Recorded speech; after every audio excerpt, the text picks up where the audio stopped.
Saricha, ¿estás en casa? Me vine a trocar la camisa porque esta noche tengo que ir... ¿Qué? ¿Cuál es esto?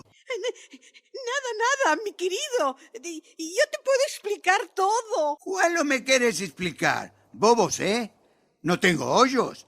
Ancina me estás engañando. Mira que yo vos mato a los dos, ¿eh? No. Te rogo, quita ese revólver. Deja que te explique. Después, si quieres, matamos a los dos. ¿Cuál lo quieres explicarme? Ya entendí todo. Ya tengo dientes en los cañales. Sí, mi querido, y ya tienes mucha razón. Mira, ¿estás viendo este hombre? Es él que me paga el coiffeur, el masajista, la manicure y la pedicure. Seguro. Es por su lemor.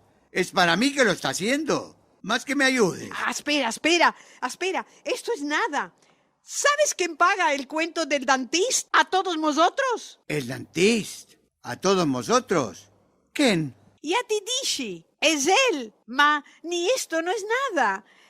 ¿Sabes de dónde tomo yo las parás para la caitaná de las chicas? Ya lo sé, de tus genitores, ¿no? No. Yo te dije, Ancina, para no hacerte arabiar. Es él que me las da. Ya es el tercer año. Así vivas tú. Espera. ¿Sabes de dónde nos vienen las parás para jugar a las cartas cada noche de aljá en el Moadón? ¿No es de aquel pollonico de Parás que te dejó tu nono y que da frutos cada mes? No. Mi nono no tenía ni un grosch blanco para un día preto. ¿Cuál lo podía dejarme a mí? Es de este hombre que nos vienen las parás. Esto no es todo. Adiós, ¿hay más? Seguro. ¿Te acuerdas aquel hermoso viaje que hicimos a París en verano pasado?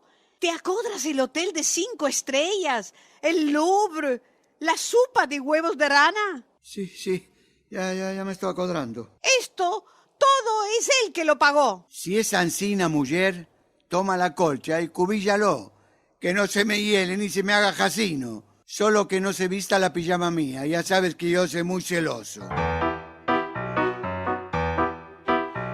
Qué mujer bandida tengo en Coyamal, que me sabe rodear sin que yo me aperciba, sabe al saco me echar. En Coyamal, ella hace lo que quiere. En Coyamal, todo más de ella beber. Que yo quiera o no quiera, obligado estoy a creer. En Coyamal, es maestra ya de babias. En Coyamal, y si dice la verdad, está seguro que de vaya la mentira toparás. En Coyamal, mal bien que yo le quiero. En Coyamal, todo más de Pedro Mal, y también lo suspendí.